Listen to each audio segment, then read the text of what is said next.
All right, what's up guys? We're back.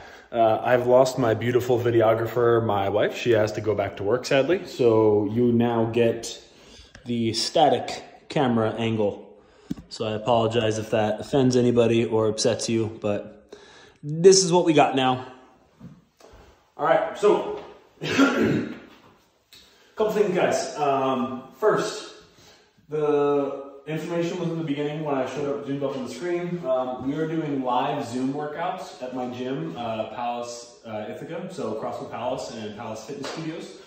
We're doing it twice a day, Monday through Friday. So these classes are open to anybody. Obviously they're designed for our members, they're led by our coaching staff, but if you've lost access to your gym and your gym doesn't necessarily have the capability to run a remote class and you're really looking for that interaction, that coaching, you're more than welcome to join us. So all you have to do is go to CrossFitPalace.com, spelled just like my gym's name, P-A-L-L-A-S. Once you get there, click the workout of the day section. And then every day of the week, when you click on that date, there's going to be live links. So all you have to do, if you don't want to attend a class live, click on the live link. It'll bring you into the chat and you'll be good to go. You can turn your video on and that'll allow our coaches to provide you feedback while you go through your workout. Or you can do it archived. So if you want to do it archived, all you have to do there is about half an hour after the class ends, the archived link will go live on the website, and all you have to do is click that, and you can start your 60-minute CrossFit class whenever it suits your schedule. Those classes are going to be offered Monday through Friday at 5:30 p.m., so night class is the same every day. And then the morning class is going to be Monday, Wednesday, Friday at 7 a.m. Eastern Standard Time, Tuesday, Thursday, Saturday at 8 o'clock Eastern Standard Time. We may be expanding those offerings depending on how busy things are, and we're going to be adding yoga as well with our yoga instructors at our facility. So just a heads up on that. Now, let's get into the workout. So Thursday's programming. We've got warm-up, 5 rounds. You're going to do a bear crawl for 20 feet. You're going to do a death march for 20 feet. You're going to do 10 glute bridges, and then you're going to do 10 iron cross. So for your bear crawl, all we're looking to do is really overload the shoulders and warm those up. So legs stay straight, arms are straight as well, and I want to find a pike position, and then I'm just going to saunter down the room, really trying to stay on my tippy toes, trying to stay in that pike as best as I can. For your death march, you're going to take a step so that your feet are staggered, so a couple inches in between each foot, and then you're just going to sweep your hands through, allowing this front leg to stay straight, and then standing all the way up. Step, same thing, stand all the way up, and you're going to do that for 20 feet. For that exercise, we're really looking to loosen up the hamstring and the low back. For those, don't worry about maintaining your back angle so much. Try and stay tight towards the later rounds of that. Try and flatten out your back to really just warm up for the deadlifts later. But anyway, you don't have to. After that, you've got your glute bridges. So your standard glute bridge, down on the ground, feet in your squat stance. Try and tuck your hips a little bit before you start, so engage that pelvic floor. And then from there, we're just gonna squeeze until we get into a nice straight line. Make sure you get just a really hard contraction in your glutes at the top. And for a little variation, feel free to add in a single leg glute bridge in your later rounds. You can do 5 on each leg for 10 total. And then the last piece of your warm-up is an iron cross. So you've got 10 reps, 5 on each leg. Leg comes up nice and straight, out to the side, little low back stretch, and then switch legs. Same thing on the other side, stretch. 5 on each side, 10 total. And you'll run through that 5 times through. I apologize. My allergies are starting to act up. It's spring. I don't have coronavirus. So next up today, we've got strength work. So for your strength work, you've got 5 rounds, 5 to 10 single leg kettlebell deadlifts, followed by a 50-foot suitcase carry. And then you've got 5 to 10 handstand push-ups. Then you've got 5 rounds of that for quality, so resting as needed. A couple things. So for the single leg kettlebell deadlift, the reason there's a rep range is because depending on what weights you have access to, if you don't have access to anything that's challenging enough for you and 5 reps just feels too easy, you can feel free to go up towards the 10 rep mark. But this is a great opportunity with the single leg kettlebell deadlift to get creative with what's around your house. Find anything and just make it heavy as shit. So find a bench or an oblong chair, or load a backpack up with everything that you can find in your house and try and get down to that 5 rep mark just to make it really challenging for those 5 reps. So for your single leg kettlebell deadlift, or kettlebell or odd object or whatever you're doing. This leg is going to be almost perfectly straight. We have a little bit of bend in the knee just for comfort. Back leg is going to be relatively straight as well. And then I'm only going to come down as far as I can without losing this tension in my midline and in my upper shoulders. So if I were holding an object and I weren't touching the ground, that's totally fine. I don't want you reaching for the floor and losing all of those positions. So you want to try and make it feel as if you were doing a normal deadlift as much as possible as far as the positions of your back.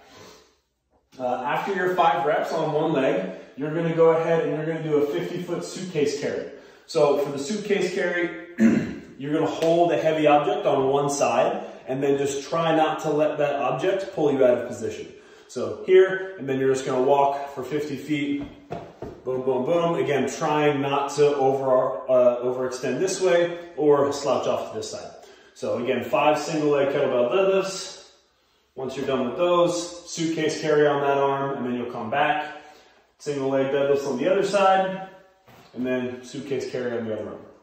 After that, you've got 5 to 10 handstand push-ups. Again, we give you a rep range. This is a great time to work on the skill. So if you kind of have kipping handstand push-ups, or if you can do them with a deficit, or sorry, not with a deficit, with a surplus under your head, this is a great opportunity to stack a couple pillows up, to stack a couple hoodies, fold it up really tight, and just work on your kipping handstand push-ups with a really small range of motion. So rather than being head all the way down to the floor, stack things up and just try and, again, work a small range of motion, practice the skill.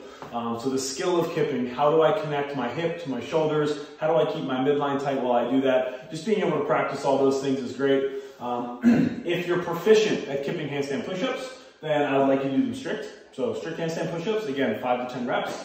And then your lastly is if you're uncomfortable getting upside down perhaps, or if you really don't have, you're not comfortable and ready to practice kipping handstand push-ups yet, then you can do a piked variation on the couch. So you can put your feet up on the arm of the couch, up on a chair, anything like that. You'll walk your hands back as far as you can, ideally until you make an L with your legs and with your hips, shoulders, and hands.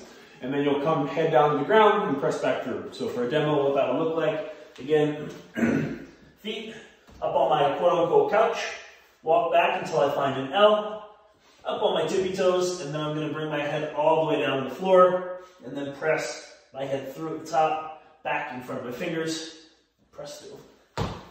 No matter what you're doing, if you're a member of CrossFit Palace or Palace Fitness, you've heard me harp on this a bajillion times.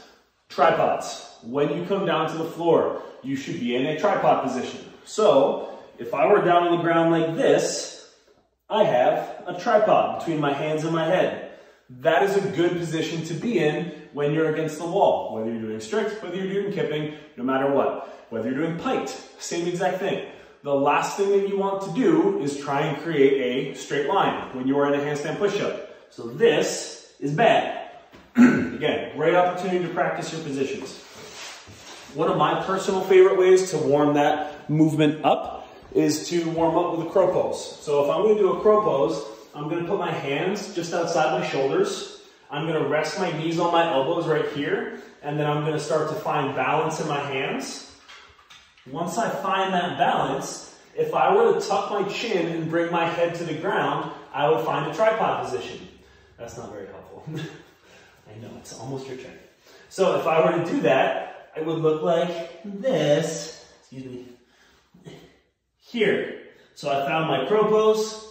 Once I find my balance, tuck my chin, head to the ground, this is where I should be doing kipping handstand push-ups from. So again, if you're not sure what a tripod position feels like, that's a great way to work on that and try and ease your way into it. So that's your strength work. Lot to cover there, lots of options. You know, definitely if you have any questions, reach out to either myself, to Dave Charbonneau. You can find us on Instagram. Lastly, your conditioning for the day. It is going to be a little bit longer one. So you've got, for time, you'll do 50 burpees, just normal burpees. Make sure that at the top, you bring your feet back under your hips, hands over your shoulders, leave the ground a little bit, hips nice and open. After your 50 burpees, you'll go into 5 rounds. 20 step-ups to something. So again, a couch, fireplace, stairs, what else? We got chair, couch, the steps in your house, anything, something. The goal would be to try and find 20, 24 inches. So like you were stepping up onto a box. But if that's not possible, you know, again, don't stress out. Just try and stack, maybe stack some books up. Try and find that 20, 24 inch mark. And then you've got 10 to 20 bench dips. So again, depending on how strong you are with those, kind of pick a rep range that's going to be challenging. So if you're a step up, you're just going to alternate legs, 20 total, step, extend, don't hit your head on your ceiling, change legs, same thing on the other side. And then for your bench dips, your chair dips, again, you can do this on a kitchen chair, you can do this on the edge of a couch. You're going to step out, legs are nice and straight, way out in front of me. I'm going to drop as low as I can until I feel a stretch, ideally about 90 degrees at the elbow, and then I'm going to press back up. If you need to scale a little bit, bring your feet in so you're almost in a seated position, down, press. It'll take a little bit more of your body weight off the movement, and it'll also allow you to press through your leg a little bit if you need to. So again, to scale those, a little bit harder is going to be feet out in front, a little bit easier is going to be feet back in close to you with a bent knee. And then lastly, after that, you've got another 50 burpees. And again, if this workout doesn't look hard enough, you can toss a vest on, you can toss a rucksack on, you know, if you're really looking for some fear and loathing in Las Vegas. But anyway, so just some options for you guys. And then last thing to wrap it up with, you got some mobility. So you've got pigeon pose, 1 minute on each leg, and then you've got your twisted cross, 1 minute on each side. So pigeon pose, simple glute stretch. Everyone's pretty familiar with that one. And then your other one's a twisted cross. That's just going to be chest down to the ground, arms out to the side, 90 degrees. So right out here, other foot comes up and across, and I'm going to stretch out my upper body. So stretch out my chest, my biceps, and also my hips a little bit when I turn around. So that's your programming for tomorrow, Thursday. Enjoy. Again, always tag us if you get after it. So tag Forged by Zeus or CrossFit Queens or palace.ithaca on Instagram. And hopefully we will see you guys back tomorrow for the next iteration. And lastly, here's your fix of a dog being cute for the day.